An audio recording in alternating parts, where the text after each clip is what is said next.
Assalamualaikum warahmatullahi wabarakatuh. Halo semuanya sahabat Dumaiku, apa kabar? Semoga kalian selalu sehat ya, tak kurang suatu apapun. Sekarang jam 23.06. Oke, aku baru selesai salat isya. Aku mau tidur tapi aku ingat mau bikin satu video tentang self healing. Oke, seperti yang kalian sudah baca, aku kan diperlakukan tidak baik oleh suami aku. Aku tidak hanya dikhianati oleh suamiku, tapi lebih dari itu sama orang tuanya yang kelihatan baik, sama pokoknya siapa aja yang ada di sekitar suamiku yang selama ini itu punya fake smile in front of me, itu ternyata semuanya itu penuh dengan manipulasi. Oke. Kali ini aku mau cerita bagaimana aku belajar untuk self healing. Itu aku baca di artikelnya, salah satu artikelnya Liputan 6, dan itu aku coba terapkan pada diri aku, dan itu alhamdulillah gitu. Aku bisa bercerita seperti sekarang tanpa kesedihan. Aku bisa bercerita seperti sekarang tanpa kesakitan. Aku nggak punya rasa dendam. Aku nggak punya rasa sakit hati gitu. Pokoknya aku belajar memaafkan. Aku belajar mengikhlaskan. Aku belajar mengampuni. Semuanya setelah aku belajar menghealing diriku dengan baik. Karena ini tidak mudah, namanya rasa sakit itu kemarin luar biasa, sempat nangis, sempat terpuruk, sempat down, sempat my life close to the edge. Terus tapi begitu ramainya orang, tapi rasanya kita ini hidup sendirian di dunia ini gitu, nggak ada yang bantu kita kecuali Tuhan gitu kan. Jadi aku mohon penyembuhannya ya sama Tuhan dengan cara salah satunya menghealing myself from pain. Oke, waktu itu pertama kali yang aku lakukan itu adalah aku menanyakan pada diriku sendiri apa sebenarnya yang aku inginkan gitu. Setelah semua apa yang terjadi gitu. Karena aku melihatnya mungkin banyak orang ketika mereka merasa terpuruk, kecenderungannya adalah bingung untuk memastikan apa sebenarnya yang mereka inginkan, ya kan? Malah dari sebagian banyak itu ada yang terlanjur terpuruk aja, susah bangunnya. Nah, kebetulan aku bukan tipe-tipe seperti itu. Aku ini adalah tipe-tipe fighter. Aku ini adalah orang yang tak pernah mengenal kata putus asa. Jadi aku merasa pada saat itu ya, aku harus bisa jujur pada diriku sendiri. Apa yang aku rasakan saat itu dan keinginan apa yang aku inginkan pada saat itu. Ketika sebelum aku memulai proses menghealing diriku. Jadi jujur ya guys, pada saat itu pada saat sebelum aku healing itu ya perasaanku pokoknya aku tuh kalau bilang sama Tuhan gini, Tuhan aku nggak rela diperlakukan begini, aku sudah baik sama mereka tapi ternyata mereka khianati aku. Tuhan aku nggak terima, aku mohon keadilanmu. Tuhan aku mau melihat karma itu datang. Tuhan aku pengen kamu hukum mereka sakit yang aku rasakan sekarang, aku pengen mereka juga merasakan, bahkan kok perlu lebih dari itu. Pokoknya dari pertama aku mau healing itu yang ada tuh adalah kalimat-kalimat yang pokoknya kayaknya nggak terima aja aku diperlakukan gini. Istilahnya tuh aku mau berantem aja sama Tuhan gitu. Kenapa aku tuh udah baik, aku tuh udah ikutin jalan Tuhan, tapi kenapa aku selalu disakiti? Kenapa percintaanku gagal? Kenapa aku malang? Kenapa aku dikhianati? Pokoknya kenapanya itu banyak sekali gitu. Dan kalau aku ditanya pada saat itu, mungkin aku jawabannya aku tidak munafik ya. Pada saat itu aku pasti bilangnya sama Tuhan, doanya ya Allah gitu, kenapa suamiku begini tega. Oh suamiku, aku mau suamiku kembali ke aku ya Allah. Aku mau suamiku tuh rekonsil sama aku, kita melakukan lagi hal-hal baik, kita kembali introspeksi diri, kita kembali memperbaiki pernikahan ini. itu doa-doa dulu ya pertama-pertama, karena aku berpikirnya simpel. Karena ini hubungan aku dengan dia itu bukan sekedar hubungan pacaran atau dating biasa gitu, tapi hubungan aku dengan dia itu adalah hubungan pernikahan, dimana kami disatukan oleh ijab. Ijab itu suci loh, janji kita kepada Tuhan gitu. Terlepas prosesnya seperti apa, tapi ijab itu, menikah itu nggak ada yang palsu gitu loh. Jadi aku pasti punya rasa aku mau suamiku balik ke aku. Aku waktu itu punya keinginan aku mau dia balik sama aku. Aku nggak mau, nggak rela kalau suamiku diambil orang lain. Itu aku seperti itu pada saat itu.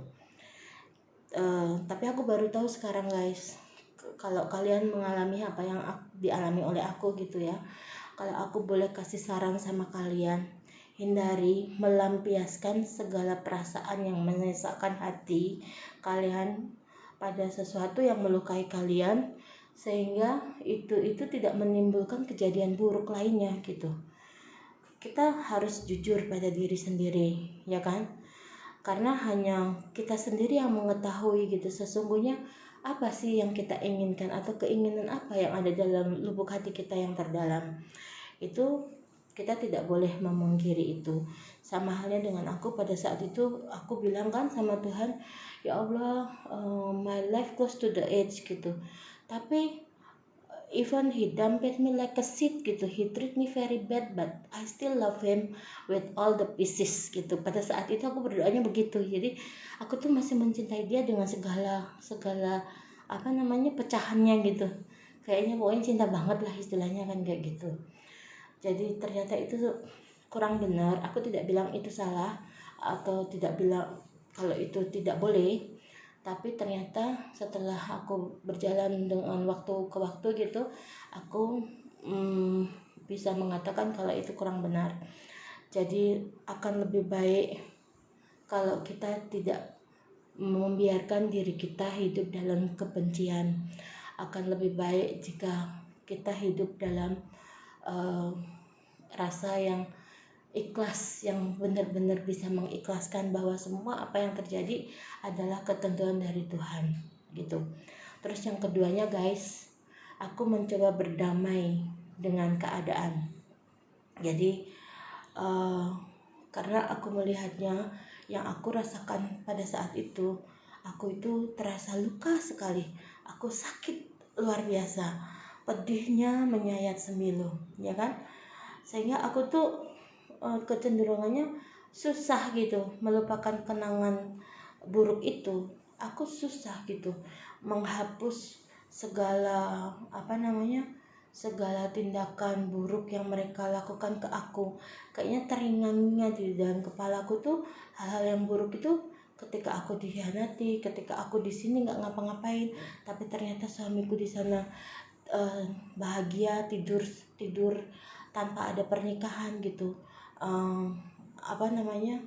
kesana kemari dengan janda 3 anak itu, mereka bahagia sana sini, ketawa cekakak cekiki gitu, sementara aku di sini dibohongi gitu. Kayaknya kan sadis banget itu ya, sadis banget gitu. Karena aku sendiri juga dulu aku nggak begitu. Ketika aku pertama dekat sama suamiku dulu, memang jarak kita kenal dengan menikah sangat dekat, karena kita memang sama-sama niatnya ta'aruf kan gitu. Tapi ini beda gitu, suasana itu beda. Jadi aku tuh susah menghilangkan atau melupakan kenangan-kenangan buruk atas pengkhianatan suamiku. Bahkan untuk mengingat kembali segala peristiwa yang menyesakkan hati itu seringkali nggak terhindar gitu. Maksudnya aku mengulang lagi cerita lagi, dan aku bisa menceritakan semua itu dengan gamblang gitu.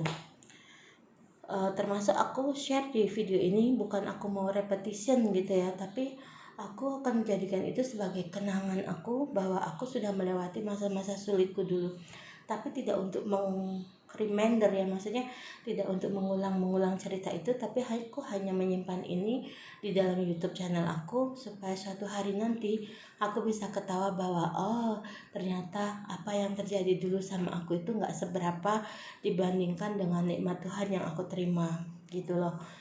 Terus jadi ya setiap orang itu memang intinya berhak marah, kesel, dengan kejadian apapun yang terjadi sama hidup mereka. Begitu juga dengan aku. Namun, apakah kalau kita menyalahkan keadaan, kita menyalahkan Tuhan, itu akan menyembuhkan luka hati kita?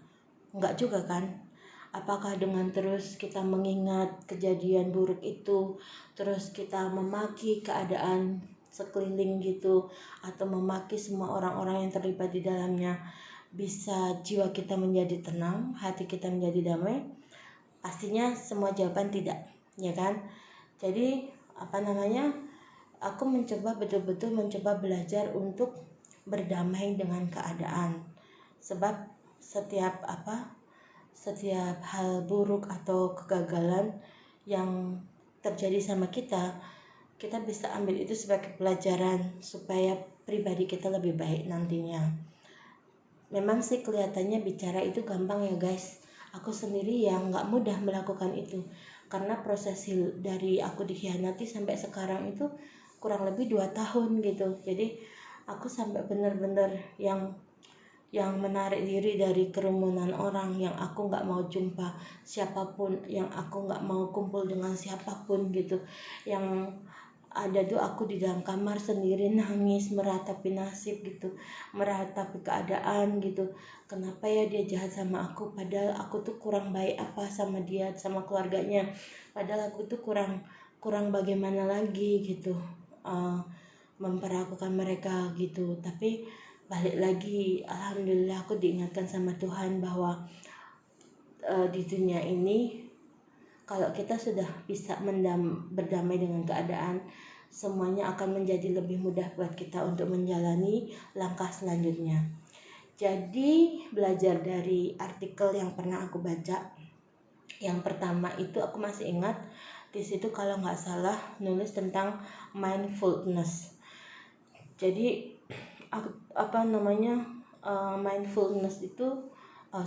mindfulness itu artinya kurang lebih itu adalah berpikir dengan penuh kesadaran bahwa ini adalah jalan yang harus kita lalui, ini adalah cobaan yang harus kita selesaikan, ibarat nyebrang gitu ya, nyebrang sampai ujung pantai lagi, kita harus bisa nyebrangi ini dengan baik.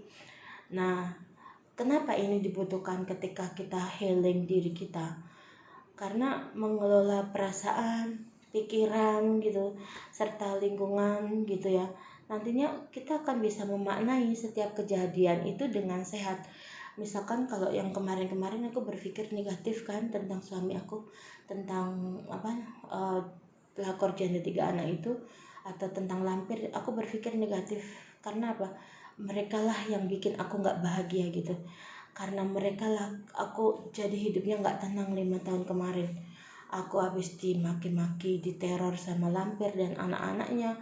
Kemudian aku ketemu masalah suamiku selingkuh.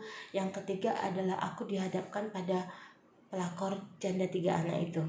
Jadi itu bertumpuk-tumpuk dan itu terjadi dalam 5 tahun guys. Bisa kebayangkan kayak apa hidupku tuh benar-benar gak bisa tenang, gak bisa damai. Apapun itu semua pokoknya kisruh, rusuh, aku tuh gak bisa mikir tenang gitu. Makanya aku membenarkan bahwa mindfulness itu memang penting untuk kita belajar menghealing diri kita. Terus yang keduanya itu kita ya gak perlu bingung ya terhadap segala sesuatunya, karena banyak cara untuk kita berpikir secara kesadaran itu ya, banyak cara gitu. Salah satunya misalkan ya, aku punya teman guys, dulu kami sama-sama kerja di Singapura, di salah satu forwarding di daerah Red Hill. Jadi temanku ini dari Vietnam, namanya Letina ya, aku sebut ya. Hai Tina, if you read this YouTube, so I don't know how to thankful to you, because however you really support me at the moment, you are really beside me when I have no one at the moment. Thank you darling. Jadi Tina bilang sama aku gini, coba you try, you close your eyes, dia bilang gitu. Kamu tutup matamu di tempat atau di lokasi yang sekiranya itu tenang, damai. Terus fokuskan dirimu dengan segala pikiran yang menyesakkan itu di dada. Jadi segala yang menyesakkan di dada itu kamu release out. Secara sadar, secara penuh kesadaran itu kamu belajar untuk memahami kenapa emosimu bergejolak. Ada apa pada diri, ada apa yang terjadi dengan dirimu sehingga kamu tidak bisa mengkontrol emosimu gitu. Jadi aku tuh disuruh pejamkan mata di tempat yang tenang, yang damai, yang gak hiruk pikuk gitu, sambil tarik nafas, terus hempaskan, tarik nafas, hempaskan gitu. Jadi di situ nanti kita akan release the pressure, apa namanya bahasa Indonesianya, kita bisa merilis segala kesakitan itu, kepahitan itu kita bisa lepaskan pelan-pelan gitu. Jadi semua kesesakan dada yang selama ini kan aku hanya di kamar, di rumah, kerja pulang sampai rumah udah di rumah di kamar, nggak mau keluar gitu kan. Paling kalau ngantor atau mau pergi ke mall atau apa gitu, lepas itu ya udah di kamar aja ngurung diri lagi gitu kan. Nah itu ternyata membuat keadaan jadi makin buruk karena kita jadi nggak bisa bernafas dengan baik gitu. Jadi emosi kita malah makin menjadi guys, karena kita terkurung jadinya kayak terpenjara gitu. Tapi ketika kita berada di alam bebas, kita tarik nafas panjang, kita hempaskan, kita tarik nafas panjang, kita hempaskan gitu, ternyata itu mampu meningkatkan self compassion gitu, serta kita jadi mengerti, kita jadi bisa memaknai arti kehidupan itu seperti apa gitu loh. Intinya gitu guys. Kalau kalian nggak tahu tentang self compassion, self compassion itu setahu aku ya itu merupakan kemampuan gitu untuk memahami dan merespon emosi yang ada dalam diri seseorang, termasuk diri kita ya terutama ya. Nah melalui cara itu seseorang yang nantinya mampu memahami dirinya sendiri gitu ya, terus dengan cara yang sederhana seperti itu, pejamkan mata, fokus, terus lepaskan segala kesesakan dada, lepaskan segala yang mengganjal gitu, itu sedikit banyak bisa menyembuhkan hati yang luka gitu. Jadi kesakitan yang ada dalam dada yang nggak pernah keluar itu bisa keluar, dan sedikit demi sedikit itu bisa terbawa angin gitu, goes with the flows gitu. Jadi cara ini cukup efektif buat aku pribadi karena ini benar-benar pengalaman yang sangat tidak nyaman yang berhubungan dengan emosi saya. Karena seperti yang aku ceritakan di vlog sebelumnya, aku sempat marah, sempat betul-betul ku samperin tuh mertuaku, benar-benar ku lempar semua buktinya di depan mereka. Jadi karena mereka sendiri juga nggak mau mengakui gitu bahwa mereka sudah salah gitu. Jadi mereka tetap bargain dengan sesuatu yang maksudnya stubborn for nothing gitu. Udah jelas-jelas ada bukti, mereka masih nggak mau mengakui. Jadi manusia-manusia kerdil yang seperti itu, yang berjiwa pengecut itu, yang bikin gerah aku gitu. Aku paling nggak suka orang-orang kayak gitu. Jadi aku sempat emosi yang meledak-ledak pada saat itu gitu. Nah, oke, lanjut ya. Sederhananya, jadi kita itu jadi lebih bisa memaknai apa sih yang bikin ketidaknyamanan kita, atau apa sih yang bikin kita sakit hati gitu kan. Dan memaknai itu bukan secara negatif lagi guys, tapi secara positif. Jadi otomatis itu akan meningkatkan kepedulian terhadap diri kita sendiri untuk merespon segala sesuatu yang datang pada diri kita, kejadian apapun itu, terutama kejadian buruk, kita bisa meresponnya dengan lebih positif. Jadi nggak emosi seperti kemarin-kemarin gitu.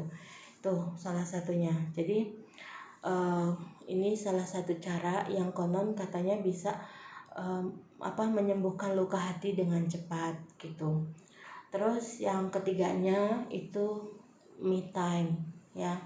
Me time maksudnya kalau kita masih merasa sakit, masih merasa sesak gitu, cobalah kalian lakukan apa yang kulakukan dengan membuat me time gitu, melakukan me time. Ini tujuannya supaya kita bisa melepaskan segala pikiran yang berkecamuk di hati, yang kita tidak bisa melampiaskan kepada siapa atau kita tidak bisa cerita kepada siapa. Jadi yang ada hanya kita bisa tanamkan dalam pikiran kita sesakit hati apapun itu. Terus tapi kita harus ingat satu hal, bahwa kita ini layak untuk bahagia. Nah, aku belajar mengikhlaskan, belajar memaafkan bukan karena aku mau sok-sokan ya menjadi orang yang wise gitu, bukan, karena aku memilih gitu. Aku memilih hidupku untuk bahagia. Jadi bukan karena aku takut sama mereka atau aku nggak berani sama mereka, bukan. Karena aku pengen bahagia, pengen tenang, makanya aku lepaskan itu. Jadi dengan melakukan me time itu kan caranya banyak ya. Kalau waktu itu aku sih liburan aja gitu. Aku pergi ke satu tempat wisata sendiri, backpackeran gitu. Atau aku sempat waktu itu juga bareng temanku pergi ke Jogja, ke Lava Merapi. Terus aku juga sempat pergi ke Jawa Barat gitu, ke Bandung. Pokoknya aku mencari lokasi atau tempat wisata yang sekiranya banyak ketenangan dan kedamaian gitu. Jadi bukan tempat wisata yang seperti mall atau karaoke atau diskotik, pub, itu bukan. Itu kan penuh manusia ya. Itu bukannya kita rileks, nanti malah kita tambah stres kan. Jadi akhirnya kita ke bawah yang nggak bagus gitu. Nah, aku pergi sendiri. Aku nggak ngajak siapa-siapa, aku pergi sendiri. Jadi aku jalan sendiri, aku jalan santai, aku nggak punya tujuan kemana. Bahkan aku pernah guys, aku pernah suatu malam itu aku sengaja keluar dari rumah itu jam 9 malam gitu.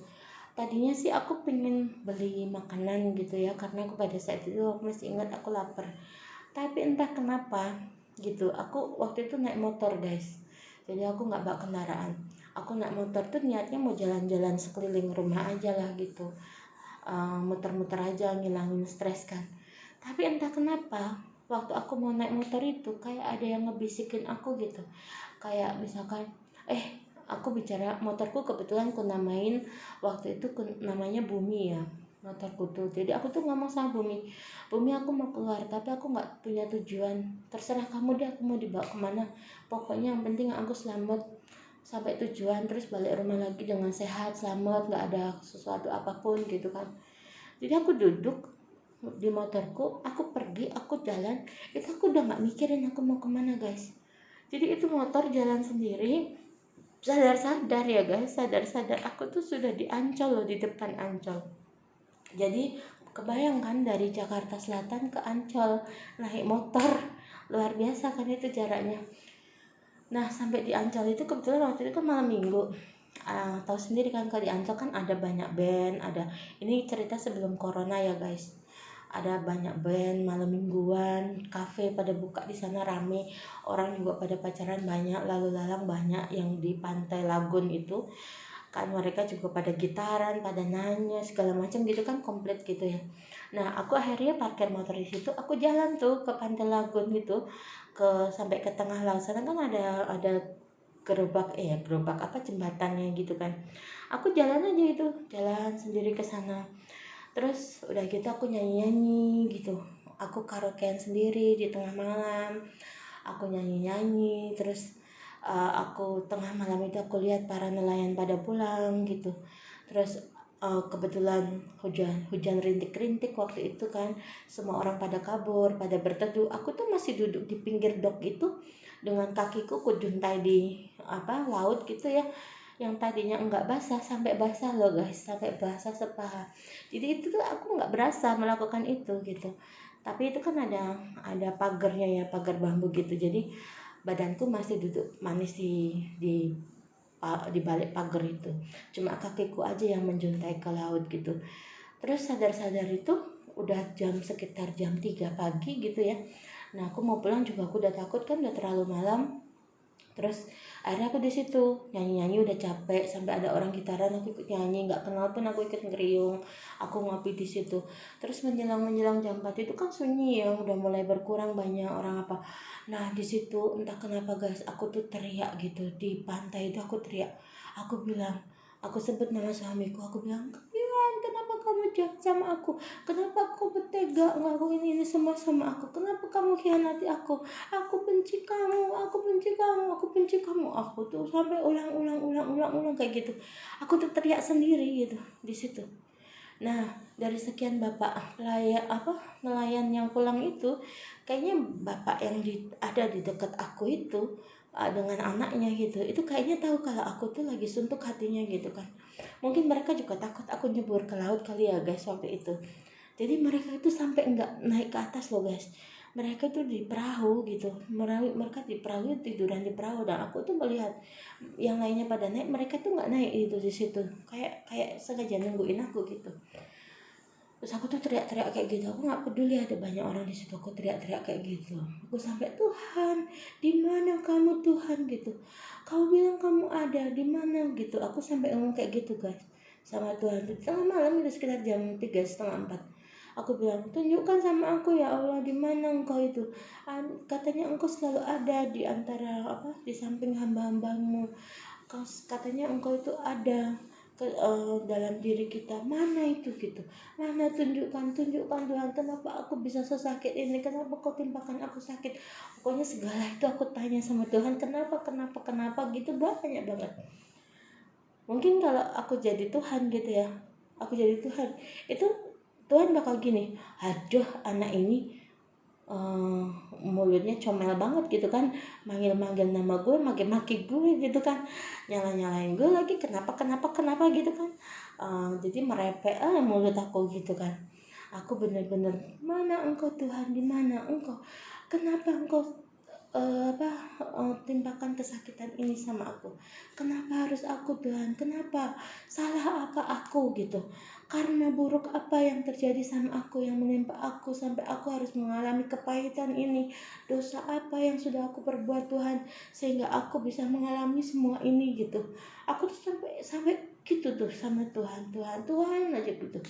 Kenapa dia tega kayak gitu sama aku ya Allah gitu? Kenapa harus dipertemukan aku sama dia? Kalau pada akhirnya dia akan menyakiti aku gitu. Kenapa aku harus, pokoknya kenapa tuh banyak gitu. Nah udah selesai kayak gitu, aku kecapean tuh guys, aku kehausan, aku duduk aja di situ di pinggir pantai itu. Terus ada tukang jual kopi ya, yang panas-panas itu kan. Nah ini nawarin, Mbak minum dulu gitu. Jadi gitulah ya.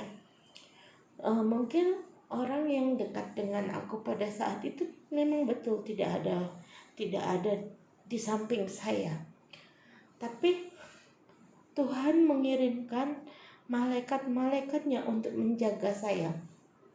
Jadi aku tuh berpikirnya, setelah aku teriak-teriak gitu, aku berpikirnya, oh iya ini sepi banget, udah nggak ada siapapun di situ, cuman ada aku gitu. Tapi di situ ada ada bapak nelayan itu dan anaknya. Terus di situ ada tiba-tiba datang tukang kopi gitu kan, yang tadinya nggak ada siapa-siapa kan, habis hujan gitu. Yang tadinya sepi tiba-tiba datang tukang tikar. Yang tukang tikar itu nggak ada nggak ada, mungkin dia nggak niat tidur di situ tuh, tikarnya digelar di situ dan dia tiduran di situ guys. Jadi itulah kebesaran Tuhan. Tuhan tahu ketika kita sakit, Tuhan paham gitu. Disitulah aku belajar sesuatu, bahwa Tuhan itu ada, gak jauh-jauh. Tuhan itu ada di sekitar kita, di hati kita. Tuhan itu dekat gitu. Cuman Tuhan punya 1000 cara untuk menunjukkan ke hambanya bahwa dia itu ada di dekat kita. Dia gak membiarkan kita sendiri melewati ini. Dan Tuhan juga tidak memberikan tidak memberikan cobaan melebihi dari kekuatan hambanya, ya kan? Terus, dan yang aku yakini adalah Tuhan tidak akan mengambil sesuatu tanpa menggantinya yang lebih baik. Itu yang harus kita yakini. Kita harus berpikir positif, memaknai itu yang tadi aku bilang. Kita harus belajar untuk self compassion, untuk mindfulness. Itu salah satunya seperti itu. Jadi me time aku seperti itu guys. Nah sampai itu pagi, sampai subuh, sampai nelayan-nelayan pada datang, terus mereka pada meletakkan dagangan ikannya, hasil tangkapannya semalam. Akhirnya aku pulang gitu, aku ambil motorku, aku jalan lagi, aku pulang ke rumah. Tapi aku udah merasa lega gitu, aku merasa merasa tenang gitu, bahagia gitu. Apa yang aku sesalkan selama ini, apa yang ada di dada selama ini sudah kulepaskan gitu, kulepaskan pelan-pelan gitu. Sebagian ibarat kata kalau aku bisa jalan ke pantai mah mungkin sudah aku tenggelamkan badanku gitu. Kalau aku nggak malu, aku udah buka bajuku, ku lempar bajuku sebagai salah satu kata orang, buang sial lah gitu. Tapi kan kita perempuan, nggak mungkin kan saya buka baju di situ ya. Jadi nggak mungkin juga tengah malam gitu aku jalan ke pantai gitu kan, nggak mungkin. Sementara ombaknya juga makin malam kan makin pasang ya karena habis hujan. Jadi belum tentu apa yang saya lakukan itu sama dengan kalian, bagaimana caranya menikmati me time kalian masing-masing. Tapi paling tidak mungkin ada juga yang sama dengan aku, karena kan kekuatan kita, kelemahan kita hanya kita yang tahu. Jadi me time seperti apa yang kalian inginkan ya hanya kalian yang tahu gitu ya guys. Jadi aku meluangkan waktu untuk diriku sendiri, ternyata itu memang sangat diperlukan oleh tubuh, oleh pikiran dan perasaanku supaya bisa seimbang guys. Oke. Terus yang keempat itu belajar menempatkan masa lalu pada tempatnya. Ibarat kata gini, itu udah masa lalu, udah lewat gitu, aku taruh aja di keranjang sampah lah gitu, atau aku petikan, misalkan aku masukkan ke dalam peti terus aku kunci gitu, udah gitu, supaya terlepas dari itu masa lalu yang membahagiakan atau masa lalu yang membuat sedih kita gitu. Pastinya semua orang memiliki masa lalunya masing-masing gitu. Jadi sangat beruntung bila kalian dipenuhi oleh masa lalu yang tergolong manis gitu ya, tergolong menyenangkan gitu. Itu sangat-sangat luar biasa gitu, bisa disimpan, diingat sepanjang masa kalian gitu. Tapi kalau yang kalian seperti aku memiliki masa lalu yang kelam gitu, bahkan sudah beberapa tahun terlewati aja, rasanya hati ini masih belum sembuh betul dari luka gitu. Jadi mungkin masih ada kalian simpan di dalam hati. Jadi aku sarankan ke kalian, jangan menyimpan kepedihan di dalam hati. Lepaskan semua, hanyutkan semuanya, buang semuanya, segala yang toksik dalam diri kita, terus supaya energi positif kita itu bisa masuk dan menggantikan keadaan yang negatif menjadi positif gitu. Dan satu hal yang harus disadari juga dimengerti gitu, kita ini sudah bisa mengubah masa lalu yang kelam tersebut gitu. Kayak aku nggak mungkin gitu dari hasil healing aku serta merta gitu ya bisa bicara panjang lebar kayak gini gitu tanpa tanpa melalui satu tahapan tertentu gitu. Jadi aku sudah bisa cerita begini, pastinya aku sudah bisa mengubah masa lalu yang kelam tersebut menjadi sesuatu yang ya itu memang benar terjadi, tapi bukan berarti masih harus saya pikirin atau masih harus saya tengok gitu. Ya oke, itu masa laluku, ya udah biarin aja berlalu kan gitu. Terus buat kalian yang belum bisa mengatasinya, aku boleh sarankan, ini salah satu pengalaman aku juga gitu ya, yaitu menempatkan masa lalu itu pada tempatnya gitu. Tempatnya seperti apa ya hanya kalian yang tahu gitu. Masa lalunya seburuk apa atau semanis apa, hanya kalian yang tahu, hanya kita yang tahu. Jadi sederhananya itu, cobalah untuk menjadikan masa lalu itu sebagai guru, pengalaman yang berharga buat kita yang bisa mendewasakan diri kita gitu. Masa lalu itu bukan harus terus disesali guys, sampai kita melupakan atau nggak fokus dengan masa depan, itu bukan ya. Namun kita bisa memetik pelajaran berharganya supaya kedepannya kita bisa menjadi pribadi yang lebih baik, kedepannya kita menjadi pribadi yang lebih bahagia gitu. Oke. Terus yang terakhir nih guys ya, menurut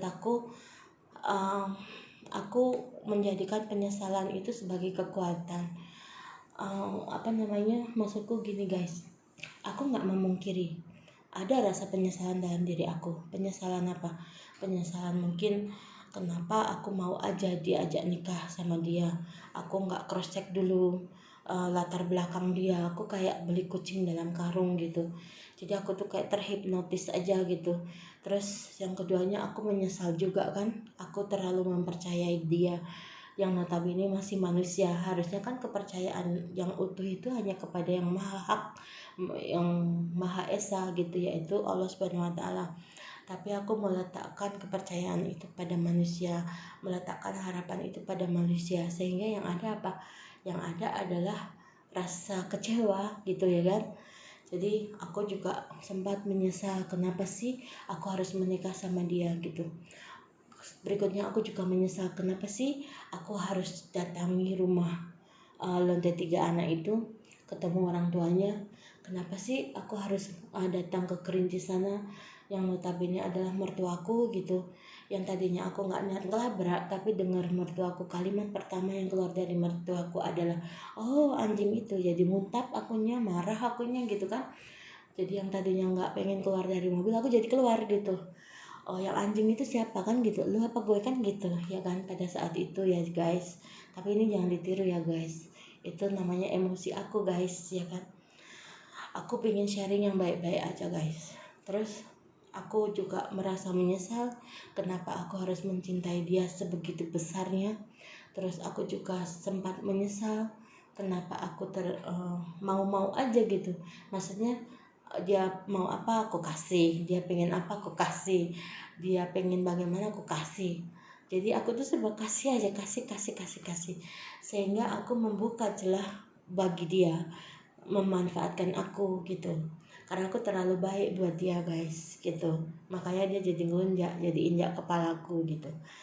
Nah banyak penyesalan dalam diri aku guys, tapi penyesalan juga buat apa ya kan, kalau kita nggak bergerak untuk menjadi baik.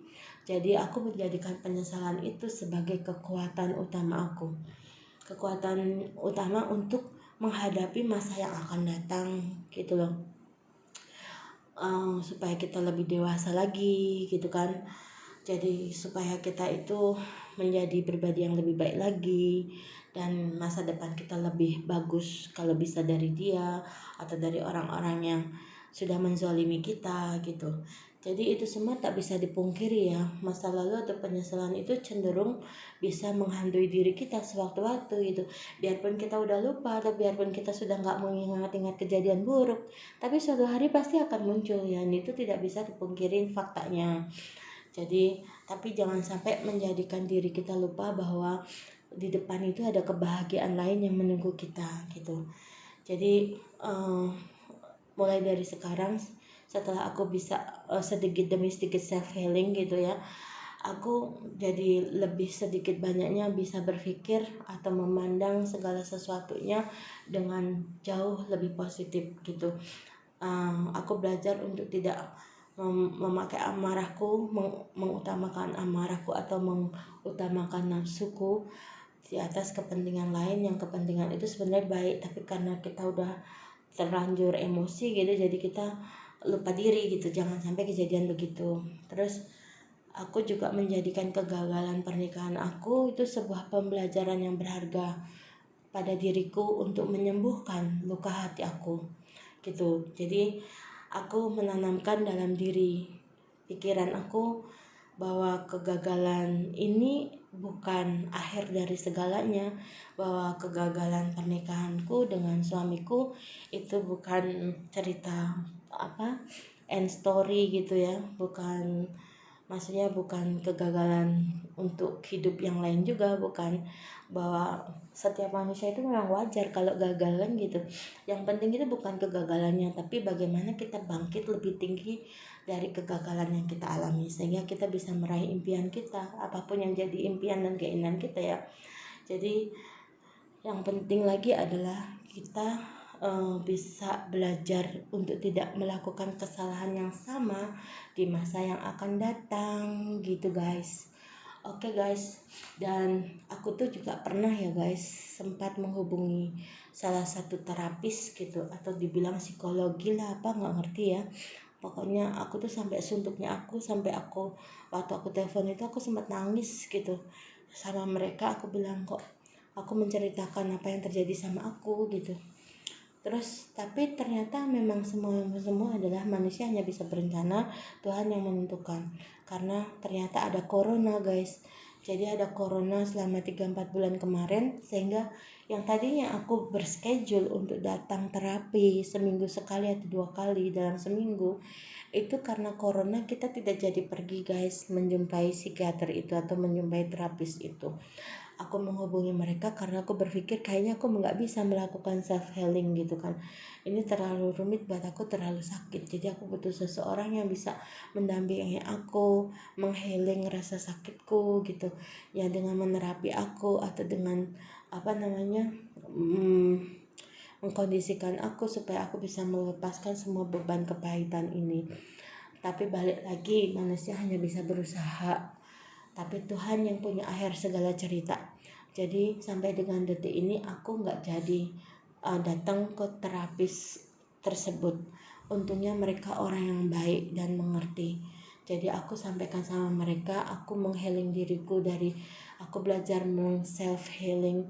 Aku juga merapatkan ibadah aku hanya satu kata, mengadunya kepada Allah. Dan sekarang ini aku bisa cerita di YouTube bukan karena aku mau pamer-pamer guys gitu. Aku cerita kayak gini dengan keadaan santai, dengan udah gak nangis, gak rasa sakit. Itu supaya apa? Supaya kalian yang mendengarkan atau yang mampir ke YouTube channel aku bisa mengambil yang baik dan membuang yang buruk gitu. Supaya lebih hati-hati, maksudnya ya bukan lebih hati-hati, maksud aku jangan sampai kejadian yang terjadi sama aku menimpa kalian semua guys gitu. Jadi aku selalu pesankan ke kalian, siapapun yang saat ini mendampingi hidup kalian gitu ya, apalagi yang menemani kalian dari nol, dari susah payah gitu, baik istri ataupun suami kalian, sayangilah mereka gitu, hargailah mereka, karena respect need to be earned gitu. Jadi jangan menyia-nyiakan hidup mereka, karena belum tentu yang kalian dapatkan di luar sana. Biarpun pelakor-pelakor itu sekarang makin ke depan melebihi Yamaha guys, tapi dia kecantikannya adalah tidak hakiki. Maksudnya kecantikan itu nggak dibarengin dengan hati atau dengan aura inner beauty yang baik. Jadi itu kecantikan yang mematikan sesaat guys, karena dosanya luar biasa. Makanya biarpun aku tuh punya suami yang kayak gitu sama aku masih mau mendoakan dia hal yang baik, karena aku percaya semua orang itu pernah berbuat salah. Sekarang bagaimana supaya dia insaf.